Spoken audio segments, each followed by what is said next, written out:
C'est moi pour notre vidéo du Mystère D. J'espère que vous allez bien et que vous passez un excellent début de semaine. Alors aujourd'hui pour notre vidéo en 3 infos insolites de la semaine, vous allez voir, encore une fois, c'est hallucinant. Franchement, il y a des semaines où j'ai littéralement l'impression qu'on nous teste. D'un côté, t'as les journaux qui sortent des titres dignes d'un film catastrophe, Total Blackout. Et t'as envie de dire, ok, calmez-vous, il n'y a pas de Total Blackout les amis. C'est juste les banques qui ferment aux États-Unis pour Columbus Day. Rien de nouveau sous le soleil, c'est chaque année comme ça. Sauf que cette fois-ci, bien loin s'en faut. On est dans un cas de figure complètement différent, vous allez le voir. Parce que le choix des mots, lui, n'a rien d'anodin. Total Blackout, Plan Ahead, planifié à l'avance. 2 articles publiés le même jour, même couleur, même police, même ton. Et pendant qu'on s'interroge sur le sens caché derrière ces titres, à Cadarache en France, on essaye littéralement de recréer le soleil sur Terre. En parallèle, le Royaume-Uni lance son identité numérique obligatoire dès la naissance. Un code, un numéro, un suivi à vie. Et pendant ce temps-là, un chercheur publie une étude affirmant avoir trouvé de l'ADN non humain dans le corps humain. Oui les amis, rien que ça, rien que ces 3 infos qui sont littéralement mind-blowing. À partir de ce moment-là, la question est très simple. Entre les coupures de lumière, les identités numériques et l'hybridation génétique, est-ce qu'on assiste à des coïncidences ou à la même transformation déclinée sur 3 fronts? C'est la question à laquelle nous allons essayer de répondre. Et vous allez voir, tout est lié. Petite parenthèse avant de commencer, je voulais tous vous remercier. Je commence à avoir des retours sur mon livre Les fissures du réel et je suis extrêmement touchée, motivée, reconnaissante, soulagée. Il y a tellement d'adjectifs qualificatifs que je pourrais utiliser que je vais m'arrêter là. Merci pour votre bienveillance. Merci pour vos retours. N'hésitez pas s'il vous plaît à laisser aussi des reviews sur Amazon, 3 mots, des petites étoiles, dites votre avis parce que ça aide le livre à voyager au-delà de notre sphère, au-delà de notre communauté, parce que du coup, je vais pouvoir bénéficier de l'algorithme Amazon. Si vraiment vous avez aimé et si le cœur vous en dit, n'hésitez pas. Mais en attendant, merci pour vos retours. Pour tous ceux qui n'auraient pas mon livre, je vous mets les liens en barre de description de cette vidéo. Faites attention, choisissez bien parce que par pays, vous aurez une livraison plus ou moins lente si vous choisissez pas le bon lien.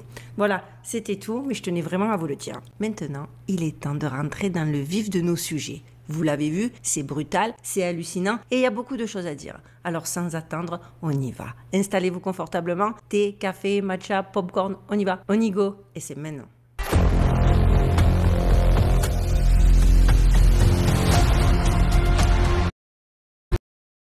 En lettres capitales, Total Blackout, Wells Fargo confirme la fermeture de ses 4300 agences pour 24 heures. Vous allez me dire, comme je le disais en introduction, jusque-là, tout va bien. Après tout, c'est normal, les banques ferment toujours pour Columbus Day, ce jour férié américain instauré depuis 1937. Mais quelque chose cloche, parce que jamais, au grand jamais, on n'avait qualifié une simple fermeture bancaire de Total Blackout. C'est là que la toile s'est réveillée et c'est là que les articles ont commencé à attirer l'attention. Parce que le même jour, toujours le Sun publie un second article. Même typographie, même mise en page, même teinte étrange du titre. Plan ahead. Planifié à l'avance, comprenez. Donc, vous voyez bien que mis côte à côte, ces 2 titres forment une phrase. Total Blackout, Plan ahead. Comprenez? Total Blackout, planifié à l'avance. Un avertissement, une annonce codée ou un simple hasard éditorial? Ceux qui observent les patterns médiatiques depuis longtemps savent que les mots ne sont jamais, mais au grand jamais neutres. J'ai fait suffisamment de débunkage de la première page de The Economist pour savoir qu'effectivement, il y a beaucoup d'informations distillées à la vue de tous via ces petites ficelles et ces petits stratagèmes. Le langage est un instrument de programmation, surtout lorsqu'il vient de ces grandes maisons de presse qui appartiennent toutes, directement ou indirectement, au même conglomérat.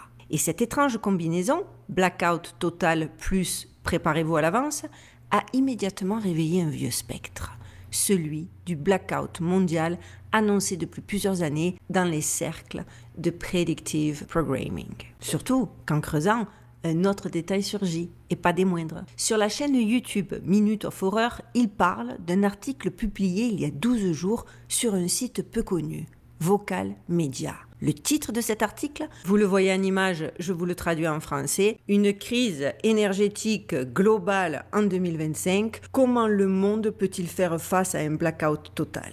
Et dans cet article, tout est là. Un scénario heure par heure, minutieusement déroulé comme une simulation. Une attaque coordonnée sur les réseaux électriques mondiaux. Heure 1. Des mégalopoles plongés dans le noir. New York, Londres, Pékin, Islamabad. Les marchés financiers s'effondrent. Les hôpitaux passent en mode survie. Et à partir de la 6e heure, le chaos, panique, embouteillage, avions cloués au sol. Les stations-service sont prises d'assaut. Les communications s'arrêtent. Heure 24. Les gouvernements déclarent la loi martiale.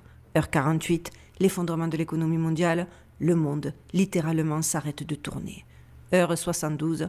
Un nouveau monde émerge. Local, fracturé, sous contrôle.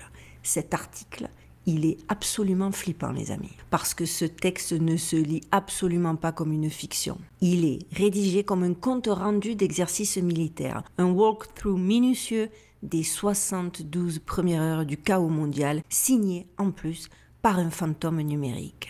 Wings of Time, un bien étrange pseudonyme derrière ce texte. Parce que oui, il n'y a pas de photo, pas d'identité, pas de nom de journaliste, pas d'antécédent journalistique. Certains pensent qu'il s'agit d'un auteur d'intelligence artificielle, un programme qui publierait des articles prédictifs, à l'image de ces mystérieux livres sur Amazon signés par intelligence artificielle qui plusieurs fois ont semblé anticiper des tragédies. Je vous en parlais dans ma vidéo de jeudi dernier. Ceux qui n'ont pas vu cette vidéo, lien en barre de description de celle-ci. Et dans ces livres, rappelez-vous, il y avait les incendies de Maui, certaines fusillades ou des événements géopolitiques précis. Alors donc, il y a de quoi se poser la question par rapport à ces articles du Sun. Coïncidence, encore une fois, ou message crypté du futur? Parce que autant vous dire que, comme l'ont souligné certains chercheurs de vérité, la coïncidence devient vertigineuse quand on regarde ce qui se passe dans le réel du côté de la France. À Cadarache, dans le sud, un projet colossal avance dans un silence médiatique presque total. ITER. Un projet international financé par 33 nations. Tiens, encore 33, ce nombre qui revient encore et encore. Et ce projet international vise à recréer la puissance du Soleil sur Terre, soit créer un réacteur géant alimenté donc par 33 nations visant à créer une étoile sur Terre. Le but officiel, reproduire la fusion nucléaire, cette même réaction qui alimente le Soleil. Le but officieux, comme vous vous en doutez, personne ne le sait vraiment. Et attendez, ça ne s'arrête pas là. Ce réacteur plus puissant, jamais conçu, s'appuie sur une des technologies partagées avec, je vous laisse 10 secondes pour réfléchir. Si vous avez le temps, notez-le en commentaire. Mais bien sûr, avec le CERN, bien évidemment. Ce n'est-il pas d'une logique quasi indéboulonnable? Oui, le même CERN dont on ne compte plus les théories et les avertissements et les vidéos que j'ai pu faire sur ma chaîne. Les deux organisations ont en effet signé un accord de coopération en 2008 partageant cryogénie, magnétisme supraconducteur et dispositifs de confinement énergétique. En d'autres termes, ils sont littéralement en train de dompter le feu des étoiles, ensemble. Et ce n'est absolument plus de la science-fiction. Sachez que la pièce maîtresse du réacteur, le soléniode central, a été livrée. Elle est capable, à elle seule, de soulever un porte-avions entier grâce à son champ magnétique. C'est une technologie dont la puissance défie les lois de la physique et qui fait froid dans le dos. J'avoue que quand j'ai lu cette information dans le cadre et dans le timing actuel avec tous... Tiens, Madame Duchesse qui est là. Coucou. Oh, t'as disparu ou quoi? Ah, la revoilà. Elle vient vous saluer. Donc je reprends. J'avoue que quand j'ai vu ça, donc dans le timing et la configuration actuelle de ce qu'on apprend, de ce qu'on voit, de ce qu'on lit, je n'ai pas pu m'empêcher de penser aux mots qu'avait prononcé jadis Ronald Reagan à Mikhail Gorbatchev. Et si une menace venue de l'extérieur de ce monde nous forçait à nous unir, comment cela se passerait-il? 33 nations. Vous connaissez la symbolique et la puissance du symbole 33. Il y a de quoi nous demander si ce n'est pas ce qui est en train de se passer dans un silence assourdissant. Parce que je suis convaincue qu'il ne s'agissait absolument pas d'une phrase de diplomatie. C'était une graine.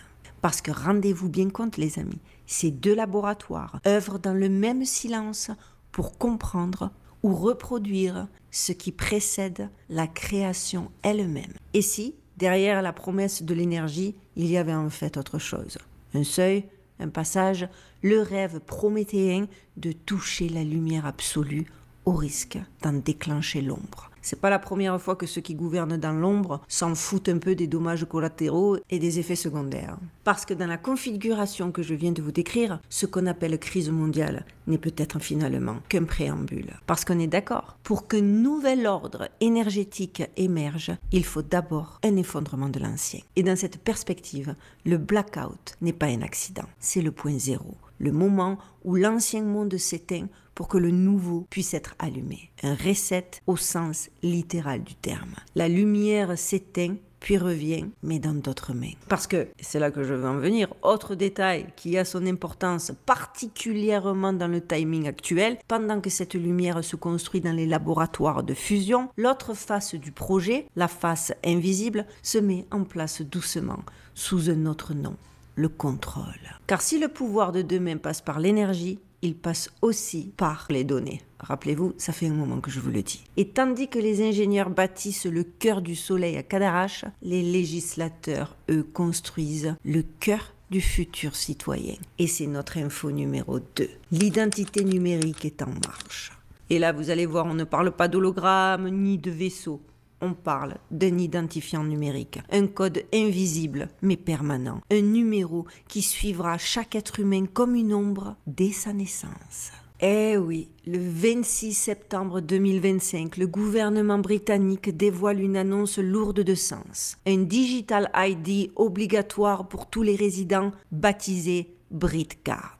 Pas un gadget, une clé. Une clé pour travailler, pour accéder aux services, pour prouver votre identité. Ce projet de loi veut attribuer à chaque enfant cet identifiant numérique et ce, je vous le disais, dès la naissance. Un code qui le suivra toute sa vie et qui regroupera sa santé, éducation, données biométriques, historique comportemental. Et à 18 ans, cet identifiant deviendra son Digital ID permanente. Parce que oui, nous sommes dorénavant des citoyens digitales, sachez-le, parce que ne soyons pas naïfs, derrière les mots rassurants de bien-être et de sécurité des enfants se cache la construction du grand filet numérique, celui du contrôle global qu'ils essaient de mettre en place. Et comme de par hasard, ce programme est présenté dans le cadre du Net Zéro Plan, c'est-à-dire la transition carbone mondiale, celle qui justifie déjà l'introduction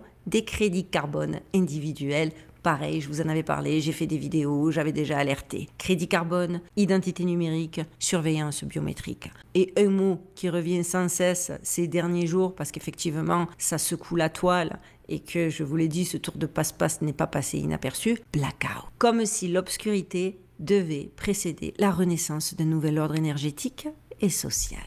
Avouez que la coïncidence est quand même extraordinaire, parce qu'en plus, ce n'est pas tout. Ce plan, au-delà des trucs biométriques, de la santé, du comportement, etc., ce plan englobe aussi la lutte contre l'immigration illégale, la fraude, la rationalisation administrative. Vous ne pourrez pas travailler sans ce Digital ID, affirme le Premier ministre.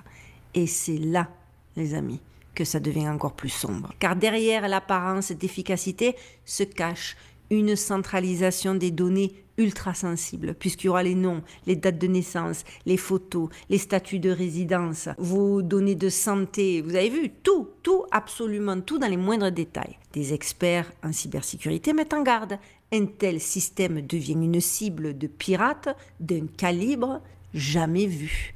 Un seul piratage, une seule faille, et toute l'architecture sociale pourrait vaciller. En temps de guerre, en temps comme on est en ce moment, qu'on ne sait plus qui est avec qui, qu'on est dans un flou total et que pour le coup la France est l'un des pays avec le gouvernement qui change le plus vite de son nombre jamais vu auparavant, il y a de quoi se dire que cette solution-là, ce qu'ils sont en train de préparer, c'est pas hyper pertinent. Mais cette info est quand même source aussi d'une bonne nouvelle parce qu'il y a eu en UK, un recul du public assez impressionnant. Et ça prouve qu'il y a de moins en moins de naïfs et de plus en plus d'esprits éveillés. Parce qu'avant l'annonce, beaucoup approuvaient, j'en avais parlé aussi, l'idée abstraite d'un ID national. Mais après que le projet concret ait été donc annoncé par la presse et par voie officielle, les opposants, les amis, se sont mis à se multiplier. Le soutien chute, les pétitions explosent. Il faut savoir qu'ils ont même tous abandonné leur Apple, enfin tous,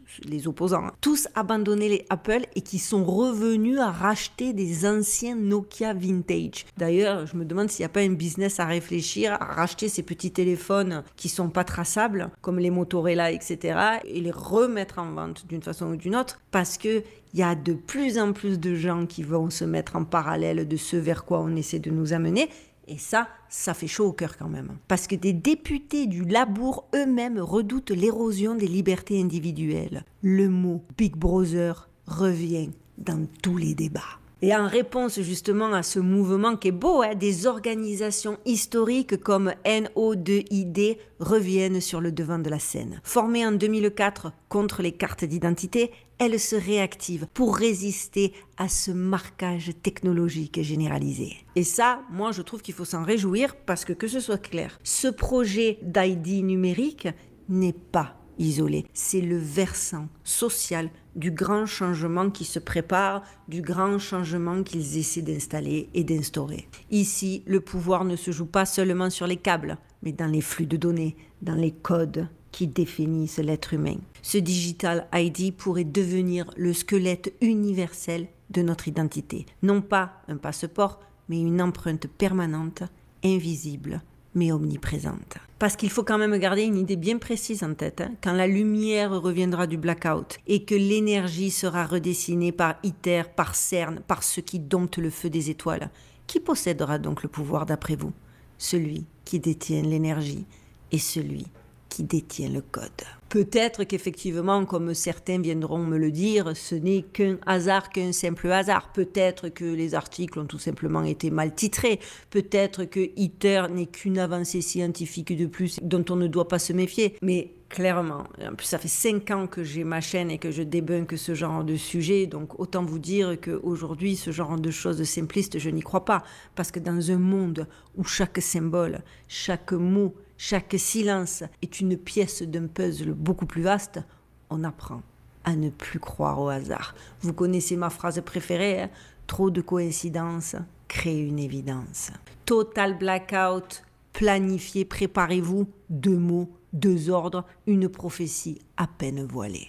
Alors après, c'est ce qui agite les sphères dites conspirationnistes et les chercheurs de vérité. Et c'est quelque chose qui revient aussi beaucoup sur Reddit et qui est viral ces 2 dernières semaines. Parce qu'il y en a d'autres qui ont tout de suite rebondi sur ces informations et qui se sont dit, mais si en fait, ok, planifié à l'avance, mais non pas pour une coupure d'électricité, mais pour le basculement d'un monde vers un autre. Vous allez comprendre parce que c'est notre actualité numéro 3. L'empreinte des dieux. Quand un scientifique découvre l'ADN alien dans l'homme. Alors ça fait un moment qu'on le dit, un moment aussi que j'ai traité des sujets où on aurait pu de nous-mêmes avoir ce type de théorie, compte tenu, vous savez, l'ADN poubelle, etc., etc. Je vous mets les liens pour ceux qui voudraient revoir les sujets en barre de description de cette vidéo. Mais parce qu'il y a une info de fou qui vient de tomber. Après l'énergie, après le contrôle, vient le corps. Soit ce qu'on ne pouvait pas encore coder, ni surveiller, ni modifier à volonté, enfin, jusqu'à aujourd'hui. Parce qu'un scientifique vient d'annoncer quelque chose que la science officielle n'était pas encore prête à entendre.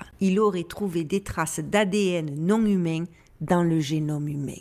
Le chercheur s'appelle Max Rampel, fondateur de la DNA Resonance Research Foundation, un nom presque trop poétique pour être anodin. Résonance de l'ADN. Et son étude, publiée le 5 octobre 2025 dans le Daily Mail, s'appuie sur des données publiques du 1000 Genome Project, l'une des plus vastes bases de séquençage génétique au monde. Sur 581 familles, Rampel affirme avoir trouvé dans 11 d'entre elles des séquences entières d'ADN qui ne correspondent ni au père ni à la mère. Des marqueurs étrangers insérés comme des lignes de code que personne n'aurait écrites. Et ce qui rend tout cela encore plus troublant, c'est que certaines de ces anomalies datent d'avant 1990. Comprenez, bien avant l'apparition du CRISPR ou des manipulations génétiques humaines modernes. Pour ceux qui ne connaissent pas le CRISPR, sachez qu'en fait, c'est ce que l'on appelle des ciseaux génétiques. Une technologie qui permet de couper, corriger ou réécrire en fait un morceau d'ADN avec une précision presque chirurgicale. Le problème, dans ce qui nous intéresse, et éventuellement pour tous les détracteurs de cette information, c'est que cette technologie n'existe que depuis 2013. Donc, quand ce chercheur découvre des insertions d'ADN inexpliquées dans des enfants nés avant les années 90, ça veut bel et bien dire que les modifications ne viennent ni d'un labo, ni d'un humain, mais qu'elles sont bel et bien quasi inexplicables sans partir très loin dans l'hypothèse. Et c'est là que tout devient vertigineux. Car en d'autres termes, si ces gènes ont été insérés, ce n'est clairement pas par nous. Alors, c'est par qui? Rumpel reste bien évidemment prudent. Il parle de résultats préliminaires, de bases de données à améliorer, de validation nécessaire par ses pairs. Parce que dans les mots de Rumpel, transparaît quelque chose de bien plus grave, la conviction qu'un processus est en cours, une transformation génétique de l'humanité, lente, silencieuse, presque imperceptible. Rumpel a encore expliqué que ces fragments d'ADN inconnus pourraient concerner des millions de personnes et que certains de ces porteurs pourraient manifester des capacités latentes, une intuition accrue, une sensibilité inhabituelle, voire une communication non verbale presque télépathique. Il parle aussi d'une mutation dirigée, d'une hybridation programmée. Et forcément, si cela était vrai, si le monsieur il a bien raison, si nos gènes étaient réellement le résultat d'une intervention, alors cela voudrait dire que l'histoire de l'humanité ne serait pas une ligne droite, mais un tissage, un patchwork de civilisation venue d'ailleurs. Pour appuyer ces hypothèses, Rumpel a aussi étudié les données de 23andMe. Alors je vous ai fait un dossier parce que justement encore la preuve que les données, tous les gens qui ont fait des kits d'ADN là, ben voilà, hein, vous savez que ce service de test ADN grand public, bon, ben, ils les ont distribués vos données, bref. Mais bon, ça c'est encore autre chose. Donc il s'est servi dans cette base de données et notamment en particulier dans la base de données de personnes qui se disent avoir été abductées. Donc enlevées, comprenez, par des entités non humaines. Et il a découvert que chez certaines familles, il a retrouvé les mêmes séquences orphelines, les mêmes marqueurs étrangers. Et il affirme que seule une analyse de séquençage complet à très haute résolution, genre le Whole Genome Sequencing, pourrait confirmer la présence d'un ADN d'origine non terrestre.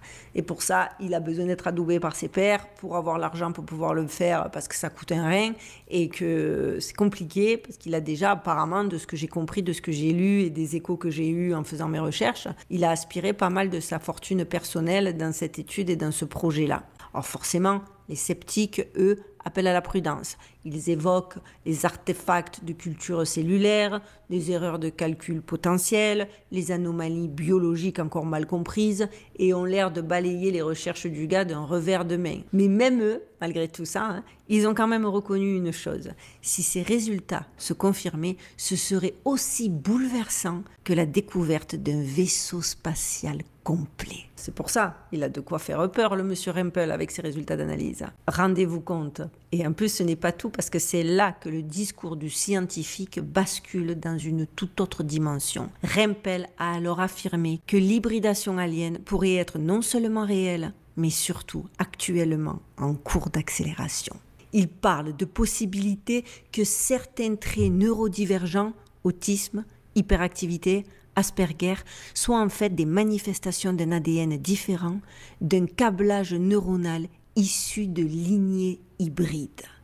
Et il va beaucoup plus loin.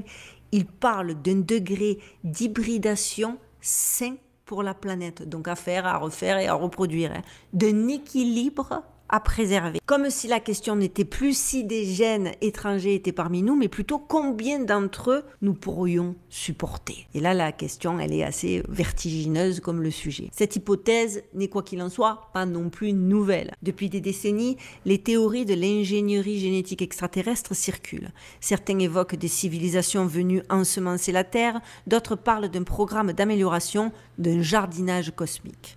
Mais jamais un scientifique n'avait osé affirmer publiquement que l'empreinte alien était détectable dans le séquençage humain moderne. Et cette idée change tout, parce qu'elle renverse même la hiérarchie de la création. Elle suggère que l'humain n'est pas un aboutissement, mais une expérience en cours, que ce que nous appelons évolution n'est peut-être qu'un processus supervisé, les amis, et que les laboratoires terrestres qu'ils appellent ITER, CERN ou DNA résonance ne font que rejouer à leur échelle ce que d'autres ont fait bien avant eux à hauteur de la planète. Si l'énergie est la clé du monde physique et l'information la clé du monde social, alors l'ADN est forcément la clé du monde spirituel. Je le répète, celui qui contrôle l'énergie contrôle la matière, celui qui contrôle le code contrôle la société, mais celui qui contrôle le génome contrôle la vie elle-même. Et si dans ce siècle du total blackout, certains cherchent à rallumer la grille, d'autres, plus discrets, cherchent à rallumer l'humain. Peut-être que ce que nous appelons aliens n'est pas extérieur à nous. Peut-être qu'ils vivent déjà en nous, dans ces fragments d'ADN orphelins, dans ces mutations silencieuses que personne jusqu'à présent n'a su expliquer. Ou en tout cas qu'ils ont tenté d'expliquer avec des théories bancales et des chaînons manquants, mais quand même, l'être humain reste un mystère non élucidé. Et peut-être que la prochaine évolution, du coup, n'aura pas besoin d'arriver du ciel, parce qu'elle est déjà là, dans nos cellules, à attendre le signal. Et ce signal, il pourrait bien venir beaucoup plus tôt que prévu, si vous voulez mon avis. Parce qu'à l'heure où le rover Perseverance vient finalement de publier, le 3 octobre, les clichés du passage de l'objet interstellaire 3I Atlas près de Mars, les images posent plus de questions qu'elles n'en résolvent. Et ça me permettrait, vous voyez une image, de vous faire un update, je vous l'avais promis, chose promise, chose due. Regardez, on n'y voit ni queue, ni poussière, ni trace de désintégration. Juste un cylindre lisse, stable, géométrique, qui glisse à travers le ciel rouge avec la précision d'un artefact. Pas d'éclat, pas d'effritement, juste une forme qui semble savoir où elle va. Et si ce n'était pas un hasard que cet objet passe près de Mars, juste au moment où l'humanité s'apprête à réécrire son propre code. Peut-être que 3i Atlas, ce n'est pas qu'un visiteur, c'est une révision, une mise à jour du programme, ou qui sait, peut-être tout simplement papa et maman qui rentrent à la maison. Tout est permis les amis, mais en tout cas je trouve que ces questions sont on ne peut plus légitimes.